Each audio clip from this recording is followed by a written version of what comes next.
Protection కోసం గతంలో ఈ ఎన్ఫోర్స్మెంట్ వ్యవస్థ ఉండేది. జిహెచ్ఎంసీ అధికారులు కానీ, హెచ్ఎండిఏ సంబంధించిన రెవెన్యూ వ్యవస్థ, అన్ని రకాల వ్యవస్థలు అయితే వాళ్ళకు పవర్స్ కూడా ఉండేది. కానీ హైడ్రా రావాల్సిన అవసరం ఏంది, వాళ్ళు ఎందుకు ఆ పవర్స్ను ఉపయోగించుకోలేదు? కొత్తగా హైడ్రా వచ్చి ఏం చేయాల్సిన అవసరం ఉంది? హైడ్రా అసలు లక్ష్యము, ప్రాధాన్యత, అధికారులు ఏంటి? సో మీరు చాలా మంచి క్వశ్చన్ అడిగారు. సో దీంట్లో ఇంపార్టెంట్ ఏంటంటే, ఇది ఇంతకుముందు it was part of the GHMC.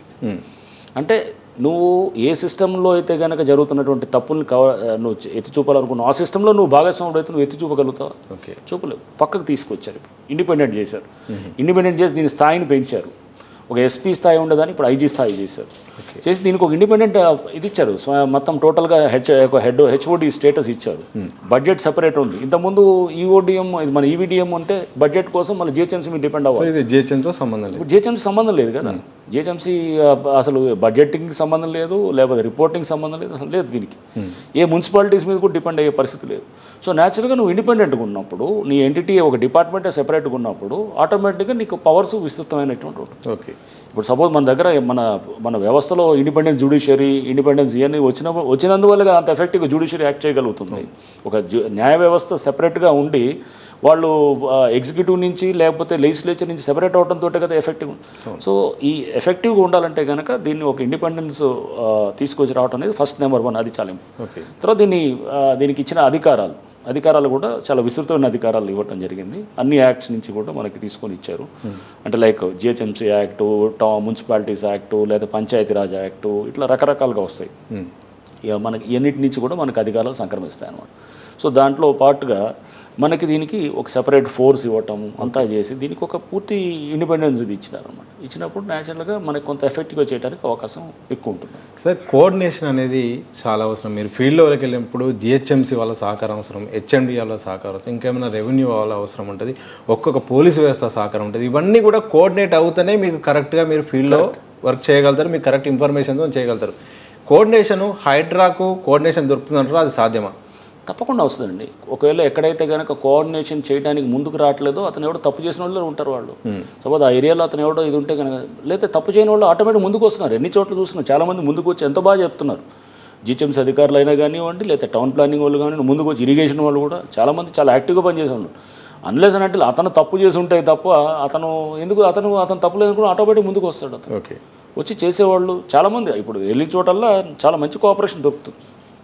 ఇలా ఏదో హైడ్రా వస్తుంది కదా అని చెప్పి, హైడ్రా ఏజెన్సీకి సంబంధించిన ఆఫీసర్స్ వస్తున్నారు కదా అని చెప్పేసి వాళ్ళు పక్కకి జరిగిపోవటాలు అట్లేం లేదు. అందరూ వస్తున్నారు, రెవెన్యూ వాళ్ళు వస్తున్నారు. అసలు ఎక్కడైతే అతను దాంట్లో భాగస్వాముడు అయ్యాడో ఆ తప్పులు, సపోజ్ సర్వే నెంబర్ రాయటంలో మార్పు చేయటంలో అతను ఎంఆర్ఓ రిపోర్ట్ ఏదో తేడా ఉంది, ఎంఆర్ఓ రాంగ్, అతను కూడా దాంట్లో ఒక తప్పుడు రిపోర్ట్ ఇచ్చాడు, ఒక సర్వే తప్పుడు రిపోర్ట్ ఇచ్చాడు, లేకపోతే ఒక టౌన్ ప్లానింగ్ కూడా పర్మిషన్ లేకుండా ఇచ్చాడు, అట్లా అతను రాడు ఎట్లాను న్యాచురల్. ఎందుకంటే అతను ఈజ్ అ కల్ప్రిట్. అతను వస్తాడని కూడా ఎక్స్పెక్ట్ చేయము. వస్తే డైరెక్ట్గా అడుగుతాం కూడా, ఎందుకు ఇచ్చారని అడుగుతాం. ఎక్స్ప్లెయిన్ చేసుకోవాల్సిన బాధ్యత అతను. లేకపోతే రేపు అతన్ని ప్రాసిక్యూట్ చేస్తాం. డెఫినెట్గా రేపు అతను ఎట్లా అయితే కనుక మన ఎఫ్టీఎల్ ల్యాండ్లో ఒకళ్ళు వచ్చి కన్స్ట్రక్షన్ చేశాడో అతను మనం ఎలా అయితే బుక్ చేస్తున్నామో దాన్ని పర్మిషన్ ఇచ్చిన అధికారి కూడా డెఫినెట్గా అంతే బాధ్యత. సార్, ఇదే క్వశ్చన్ నేను అడుగుతాను సార్. ఎందుకంటే మీరు వెళ్తున్నారు, ఫీల్డ్కి వెళ్తున్నారు, ఎక్కడైతే తప్పు జరుగుతుందో అక్కడ మీరు చర్యలు తీసుకుంటున్నారు. అయితే వాళ్ళు మాత్రం మాకు ఈ యొక్క అధికారి మాకు పర్మిషన్ ఇచ్చారు, ఈ యొక్క జిహెచ్ఎంసీ పర్మిషన్ ఉంది, నేను ఇక్కడ ఇల్లు కట్టుకున్నామని చెప్తున్నారు, ఇది ప్లేసు నాదే అని చెప్తున్నారు, ప్రభుత్వ పత్రాలు చూపిస్తున్నారు. సో వాళ్ళ మీద చర్యలు తీసుకున్నాం బాగానే ఉంది, కానీ ఇచ్చిన అధికారి ఇచ్చిన వ్యవస్థపై ఏమైనా చర్యలు ఉంటాయా? తప్పకుండా అదే ఇప్పుడు చేసేది. వాటిలన్నిటి కూడా అందుకు మేము పోలీస్ స్టేషన్ ఒకటి కావాలని అడుగుతుంది కూడా అందుకోసమే. సీఎం గారు కూడా దానికి ఒప్పుకున్నారు. సో పోలీస్ స్టేషన్ వస్తే కనుక అధికారులను కూడా ప్రాసిక్యూట్ చేయొచ్చు. ఇంకొంచెం లోతుగా పోతే అంటే పైన అక్కడ ఊరినే స్ట్రక్చర్ని డిమాలిష్ చేయడం అనేది పైన కనపడేది, దాని వెనకాల జరిగింది ఏంటి, అసలు ఏం జరిగింది, ఎవరు దీనికి కారణం, దీనికి వెనకాల బ్యాక్గ్రౌండ్ ఏం జరిగింది. ఇప్పుడు మేము సపోజ్ ఎగ్జాంపుల్ మీకు చందానగర్ చూస్తాము. చందానగర్లో మనం అక్కడికి వెళ్ళినప్పుడు స్ట్రక్చర్స్ని డిమాలిషన్ చేసాం. 6 నెలల క్రితం అక్కడ ఓసీ ఇచ్చారు. అసలు బిల్డింగ్ మేము డిమాలిష్ చేసేటప్పటికి ఇంకా డోర్లే పెట్టలేదు, లిఫ్టే లేదు. 6 నెలల క్రితం ఎట్లా ఓసీ ఇస్తారు?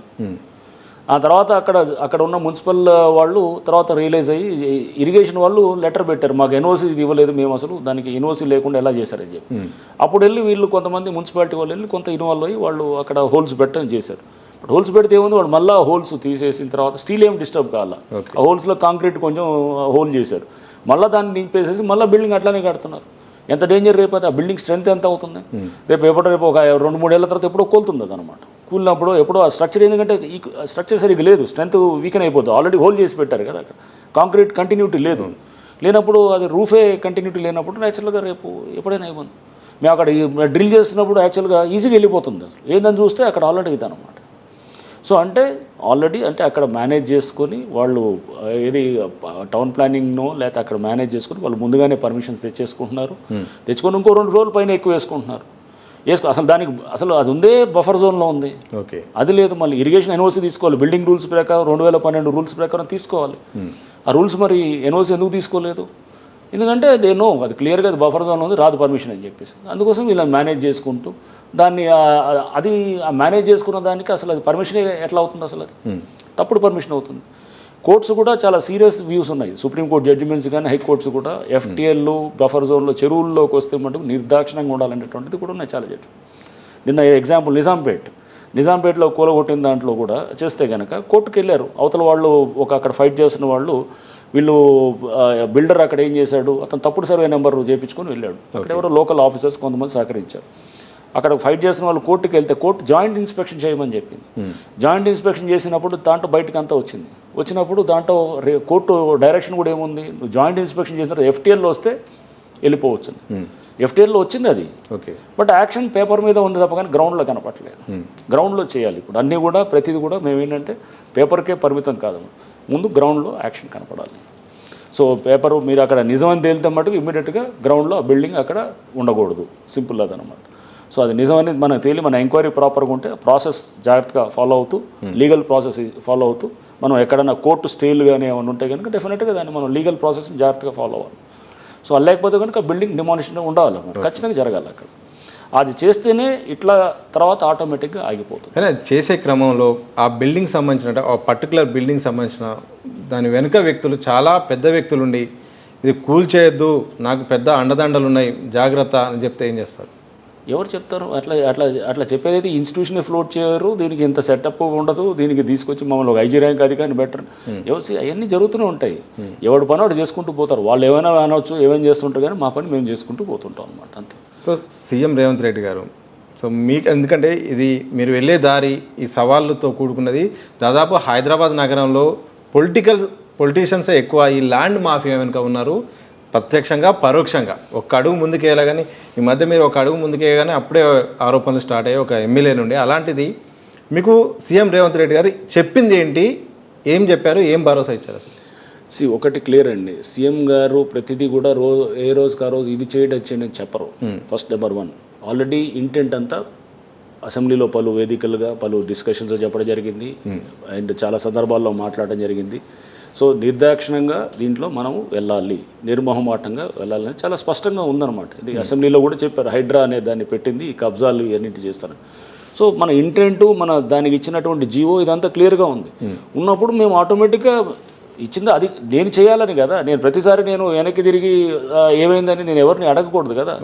నా పరిధి నాకు ఇచ్చారు, నాకు నా ఆపరేషనల్ ఫ్రీడమ్ నాకు ఉంటుందన్నమాట. నేను చేసుకుంటూ పోతాను. అందుకోసమే కదా ఇప్పుడు దీనికి ఒక ర్యాంక్ ఆఫీసర్ కావాలనేది ఒకళ్ళు డెఫినెట్లీ బహుశా నన్ను వరంగల్లో చేసినటువంటి బహుశా దాన్ని కూడా చూసి వాళ్ళు తీసుకున్నారని నాకు అనిపించింది. సో అంటే మనకి ప్రతిదానికి మనం నాకు ఎవరో అది చూసేది అదొక కేటగిరీ ఉంటారు, సపోర్ట్ కోసం చూసుకునేది అవసరం లేదు. నీకు ఇచ్చిన మ్యాండేట్ క్లియర్గా ఉంది, నీకు ఏమి ఇచ్చారో నీకు ఇదిగో పలానా దగ్గర నువ్వు చెక్ చేయాలి అనేది ఇది ఇచ్చారు. దీనికి ఒక అధికారాలు ఇచ్చారు. అధికారాలు ఇచ్చిన తర్వాత మళ్ళీ నువ్వు వెనక్కి తిరిగి అటు పక్క తిరిగి ఇటు తిరిగి చూడాల్సిన అవసరం ఏముంది? స్ట్రైట్గా ఇచ్చిన టాస్క్ని ఫుల్ఫిల్ చేయటం అంతే అనమాట.